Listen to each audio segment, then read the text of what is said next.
Okay, we're back. Kasama natin ulit si Dr. Ning Mariano, close friend ni Dr. Lisa, pediatrician, pedia. Magandang hapon po ulit.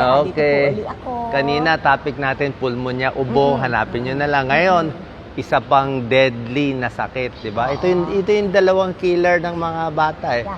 Pulmonya, tsaka pagtatae. Ang bilis ng pagtatae, nakakatakot. Pero sa ibang tao, baliwala yung pagtatae. Oh, Pag sa malalaki na, oo.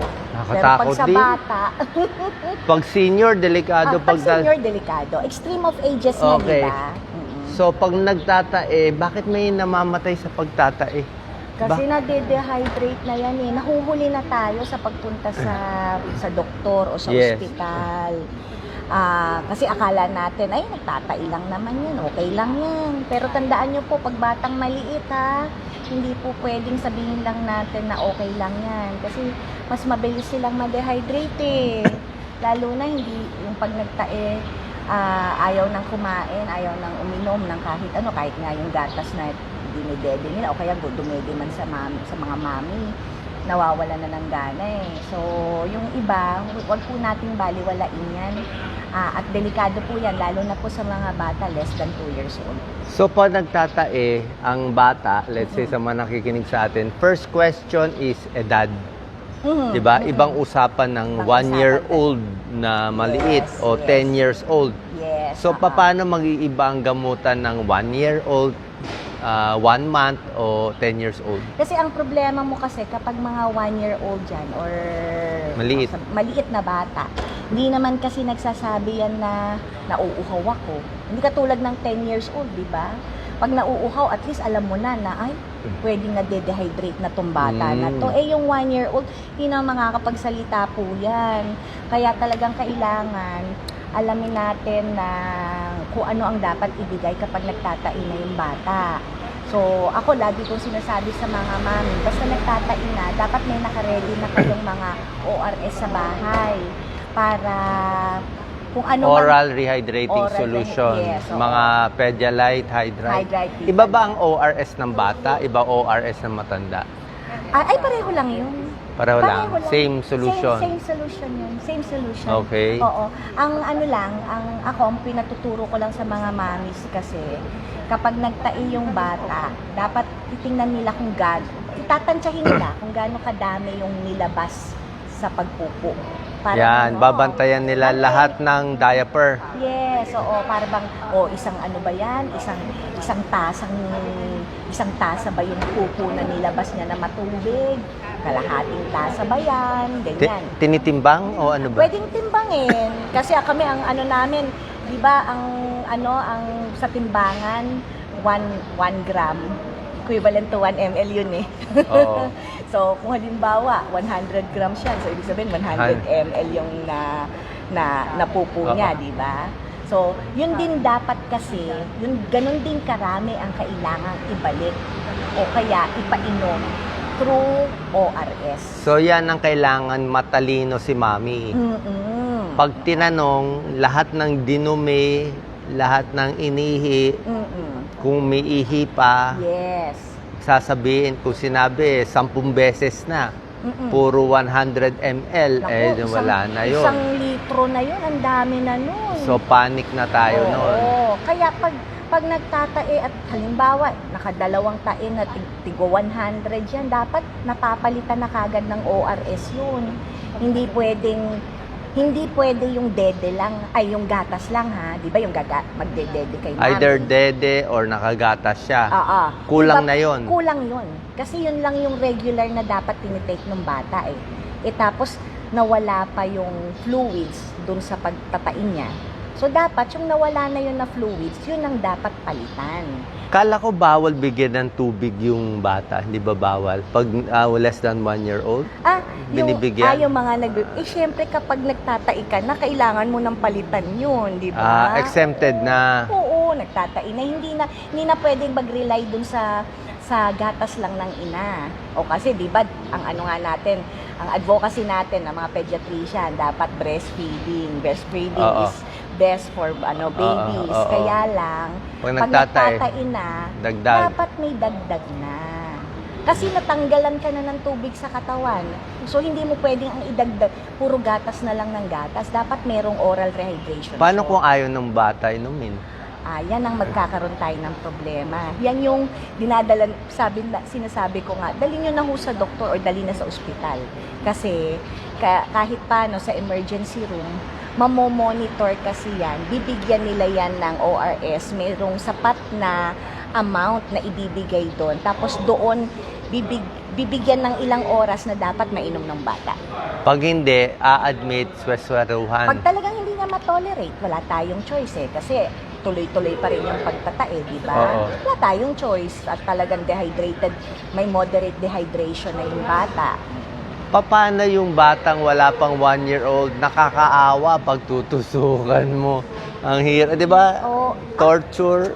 Totoo namang nakakaawa. Hindi kasi, kaya ng magulang makita yun eh. kahit nga akong doktor, lalo na yung magulang. Yung pag, di ba? Kaya lang wala po tayong choice mga mami. Kasi kung matututukan nyo na ibigay yung ORS at talagang tatanggapin ng bata at wala pa siyang mga signs of dehydration, pwede natin pagtiyagaan. Okay. Bukod sa ORS, ano pang pwedeng bigay na gamot sa 1-year-old below o above 1 to 10? Ano bang gamot? Madalas nagbibigay din kami ng mga probiotics. Kasi syempre pag nagtatae, probiotics, di ba? Anong probiotics binibigay sa bata? Meron kami yung mga lactobacillus. Ano yun? Parang syrup? Merong may drops yan. Meron yang bago lang to, lactobacillus drops. Meron ding Bacillus clausi. Anong mga brand nito? Wala tayong, para lang alam. Flotera, Erseflora, yung mga yan. Erseflora. Flotera, yan ang binibigay May tulong natin. ba? Ano ginagawa niya? Kasi diba good bacteria yan, yung mga yan. So, pag nagtai ka naman, hindi naman, ang lalabas naman sa'yo, hindi naman pipiliin nung sasama doon, bad bacteria lang. Siyempre, pati yung good bacteria sa loob ng intestine ng bata, sasama din yan. So, kailangan may replacement for that. Hindi siya lalo magtatae doon? Ay, hindi siya doon lalo. Hindi binibigyan ng pampatigil ng pagdumi ang bata? Di ba pag matanda, may mga loperamide, di ba? Sa bata, hindi po talaga kami nagbibigay Anong edad nagbibigay ng pampatigil? Hindi kami nagbibigay, basta sa pedya. Bakit hindi nagbibigay? Kasi, ang problema mo kasi dyan, syempre, gusto mo kasing lumabas yung mga bad bacteria na yan o kaya yung mga mikrobyo na yan. Gusto mo, hayaan mo lang siyang lumabas sa sistema niya. Ang importante, ma-replace lang kung ano man yung lumalabas sa katawan. Pero pag matanda kasi, kunyari, yan din 10 beses ko. na. Iinom ka na konti ng pampatigil. Sa bata, hindi namin hindi binibigay. Hindi namin talaga kasama sa management. Paano yung sumusuka at masakit na ang tiyan, sumusuka, nagtatae? Pag nagsusuka kasi, yung iba kasi ang ugali kapag nagsuka ang bata, right after magsuka, pinadedede uli. Yan ang napapansin ko. Pag nagsuka, padededehin nila kagad.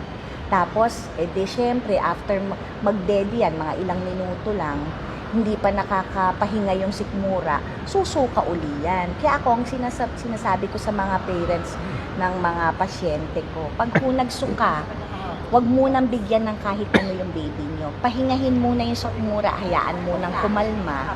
Tapos, after mga 2-3 hours, tsaka ako nagpapabigay ng oral rehydration salt. Anong mga sakit ang iniisip natin pag nagtatae ang bata? Meron bang mild? May mga rotavirus? Wala naman siguro tayong cholera na? Ano bang mga iniisip natin? Siyempre, madalas pa rin, virus pa rin. Yung pa rin ang common. Virus? Okay. May tama nakain? ka, yung nasabi mo, yung rotavirus, yan ang isa sa pinaka una na pwedeng maging cause ng Saan virus. galing to? Tubig? Pagkain? Pwede sa tubig na hindi talaga maayos ang pagkakakuha o kaya sa pagkain na hindi maganda ang pagkakahanda. Ganyan. Kaya dapat talaga, ako, mga pasyente ko, pinabibili ko yung mga distilled water. Yung nasa bote. Oo, yung nasa bote, lalo na yung... Sa mga 1 liter, ganon. Pag less than 1 year old yung mga babies ko, sinasabi ko sa mami, lalo na yung mga newborn, sinasabi ko, mami, bili lang kayo ng maliit, yung 500 lang. ml. 500 ml lang para pag once binuksan nila, good for 24 hours lang. Yun lang yung i-consume ng nung bata for the next 24 hours. Kung halimbawa, meron kasi kaming mga parents na kuminsan, yung mga mami, pumapasok na sa trabaho. So, hindi na makapag-breastfeeding, di ba? So, yung iba na hindi nakapag-reserve ng kanilang milk na pwedeng ng breast milk na pwedeng ipa-feed sa baby, nagmi-milk formula yung mga ibang mamis na ganyan eh. So, kailangan na nilang gumamit ng tubig doon, di ba? So, kailangan yung tubig na gagamitin nila talagang sterile. Pag once inopen yung yung nasa bote na yon, in 24 hours, yun lang ang gagamitin niya. After 24 hours, iba na uli ang gagamitin na bote. So, very strict ang pedya natin. Ako, yun talaga. Si Dr. Ning Mariano. Ayaw mo ng filtered. Ayaw mo yung binibili na yung blue na malaki. Ayoko noon. Ayaw Gusto ko mo. talaga distilled water. Oo. Pinakulo. Pwede. Ay, pwede. Pinakulo. Pero make sure na oorasan nyo yung pagkakulo ng tubig, ha? Ilan? 2 minutes? Ay, hindi. Mga 10 minutes to 15 minutes yan. Pero uurasan nyo from the time na nag-boil. Hindi yung from the time na nilagay mo yung pang-init ng tubig doon sa ibabaw ng stove. Doon ka mag-uumpisa ng pagbilang ng oras. Bakit ganun ka-stricto yung mga pedya? Talagang ganun kalinis, ganun ka... Kasi alam natin na ang baby, kasi ang tiyan ng baby, pagkalabas pa lang yan sa tiyan ng mami, wala silang zero ang immune system nila eh. Okay. Wala silang panlaban sa sakit. So, kaya kailangan maingat din tayo sa kung ano man yung pinapasok natin sa bibig at papasok sa tiyan ng bata, ng baby. Kaya medyo stricto tayo dyan. Kaya sabi ko nga, pag nagpa-boil tayo ng tubig, oorasan natin from the time na ma-reach na niya yung boiling point. Pag nagbo-boil na, doon tayo mag-ooras ng 10 to 15 minutes. Ano yung mga warning signs na dadali na yung bata sa ospital? Sa pagtatae? Pag di na nakakadedi yan, nanlalambot na yan, mataas na yung lagnat, tapos ang pag-ihi, napansin mo, Ilang oras na walang ihi? 8 hours na wala pang ihi, Hindi na pwede yun. Wala po, huwag mo nang patagalin pa yun. Makikidney failure ba bata? Hindi naman dapat. Ay, pag severely dehydrated, pwedeng mangyari. Oo. Kaya ayaw Bakit natin. may diarrhea tuloy-tuloy talagang non-stop, parang bumubuhos? May ganun, di ba? Depende sa nakuha nilang dami ng mikrobyo, di ba? Pag marami yung mikrobyo na pumasok sa loob ng tiyan ng bata, so pwedeng talagang magtain ng magtain. Kasi So hanggang syempre, ORS lang talaga. Kailan Oo. binibigyan ng antibiotic? magpapakuha na tayo ng CBC at saka fecalysis. Fecalysis. Yes. Hindi, yun din uli hindi kailangan CBC, antibiotics. fecalysis, i-check muna. Oo, yes, oo. Anong makikita doon na pwedeng binibigyan ng antibiotic sa CBC, fecalysis? Sa CBC, kapag mataas na yung white blood cell natin, kapag mahigit na sa 10,000, diba? 16,000. Oo, yung mga ganyan. Okay. Actually, kahit nga 10,000 to mahigit mga 11,000 na nagbibigay na ako, lalo na kung meron na, Meron. lalo na kung meron na ring lalabas dun sa fecalysis niya na fast cells, Fast cells. or red blood cell. Yan. Ano meaning? Bakit may dugo yung dumi? Minsan kasi syempre, 'di ba, nagagasgas na rin yung Mga amoeba. amoeba, pwede yan. Tsaka kuminsan kahit virus lang, pwede talagang magkaroon kuminsan ng dugo sa dumi kasi pag nagagasgas na yung lining ng ating intestine. Anong antibiotic usually binibigay sa bata? The usual pa rin na mga antibiotics, mga cefuroxime, ganyan. Hindi yung mga metronidazole. Kapag Depende. merong lumabas na amoebiasis. Yan. Mga cefuroxime pa rin. Yun pa rin na Oo, binibigay. yan. Okay. final word sa pagtatae? Yung mga iba, mga ilang days bago... Ay, wag nyo naman po. Kailan magsi-CBC fecalysis? Anong day? Ah. Day 2. Depende sa pagkakita dun sa bata. Kung minsan ako kasi, kung 3 days pa lang yan, tapos na, madalas kasi expected naman natin, virus pa rin yan eh. Oo. Oo. So, hindi ako kagad nagpapafecalysis. Pag tumalabas, maabot na 1 linggo yan. Yan. Unless, ma-admit ko. Pag na-admit ko sa ospital dahil sa moderate dehydration na, ina-order ko na rin yung fecalysis. May NCDC. makikita ba sa mukha na moderate dehydration na? Ay, pag lubog na yung mata, di ba? Lubog? Lubog na yung sunken na yung eyeballs. Okay. Ano pa? Sa dila? Pag yung dila, syempre, pag wala ng laway yan, wala ng tubig kayo nakikita. Hindi po yung lips ha, yung dila po. Yung dila ang check natin. Yung malabo yung skin turgor, no? Baka Bihira hindi yun. Hindi, Di tsaka baka naabot hindi eh. nila hindi maintindihan ng mga Maintindihan. ng mga mommies. Yung skin fontanelle, turgor. ano ba yun? Hanggang Ayun, kailan? yan pwede. Kung Hanggang yung mga kailan? babies na less than, mga 1-year-old, dapat flat ang fontanelle natin eh. So, yung baby pala. So, kung lubog na yan, another sign na po So, yan. bawal hawakan ng baby dito, less than 1 year old? Pwede naman, sasalatin ng mami. Hindi. Huwag mo ipopoke. Huwag mo tutusukin. Delikado, Oo. tusukin. Huwag mo tutusukin. Malambot. Sasalatin lang po natin Ah, kung okay. nakalubog na. Kasi yun po, makakatulong po yun sa senyales. Tsaka kung Baka wala nang dehydrated ihi. na. Oo, pag wala nang ihi. Yes, tama kayo dyan, Doc Lily. Okay, thank you Oo. very much, Dr. Ning Mariano. Thank you. God Thank you sa bless. inyong lahat.